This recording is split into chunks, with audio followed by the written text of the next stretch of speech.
سلام، خوش اومدید تو این بخش ویدیو. خوشحالم که مهمان نواز من هستم. امیدوارم که از این ویدیو لذت ببرید. این ویدیو قراره با همدیگه حقایق جالب از زندگی لیونل میسی را با هم ببینیم.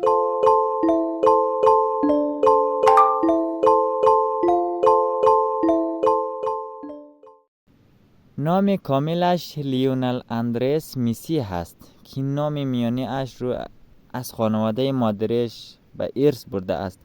اولین بازیاش در باشگاه ملی گراندوولی انجام شد، آن هم زمانی که فقط 5 سال داشت و مربیش هم پدرش بود. او یک ماهیگیر قهار است، به طوری که در یک مسابقه با پسرهای اقوام در زمانی که 11 سال پیش تر نداشت همه حاضرین را با گرفتن یک ماهی 7 کیلویی شوکه کرد. مدتی برای تأمین هزینه‌های کلاس فوتبال خود روزنامه می‌فروخت. به شدت به رنگ آبی علاقه‌مند است، تا جایی که دوستانش هدایایی که به او تقدیم می‌کند در کادوها و جعبه‌های آبی رنگ است.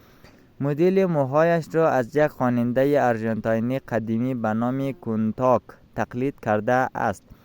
عاشق بازی کامپیوتری و مهیج است. مادر بزرگ و پدرش هر سال تا سن 10 سالگیش به هر مناسبتی فقط برایش توپ می خریدند. شاید کمتر کسی بداند تبار او از دو نژاد ایتالیایی و کانادایی است و آرژانتینی اصلی نیست. دوستانش او را لاپولاگا صدا می زند که در زبان محلی آرژانتینی به معنی کک است و آن را به خاطر کوچک اندامش می گویند. بیشترین تعداد مصاحبه را در بین بازیکنان بارسا داشته است. او گرانترین استوک شرکت ادیداس را به نام F50 به پا می کند. سریال های مورد علاقه اش 24 و فرار از زندان است و همچنین یک تنیسور خوب هم هست. علاقه فراوانی به بچه های حیوانات، به خصوص بچه شتر و شترمرغ دارد، چیزی که در سال هست جزء برنامه‌های روزانه اوست و حذفی هم نمی شود.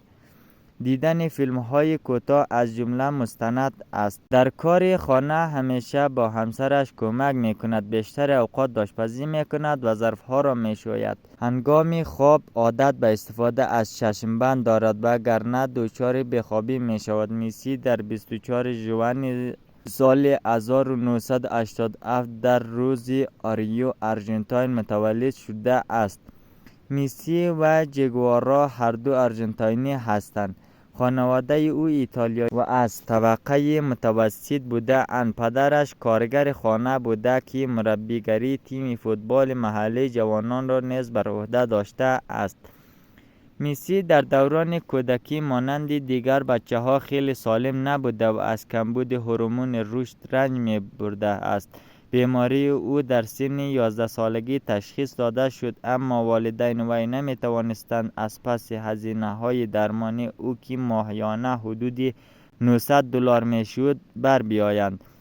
در سن 17 سالگی او فعالیت خودش را در تیم بارسلونا شروع کرد و به سومین فرد جوانی که تا به حال در بارسلونا بازی کرده بود تبدیل شد.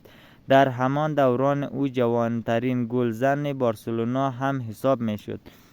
او توانست در سال 2011 صاحب رکورد بیشترین گل در یک سال میلادی با 91 گل شود.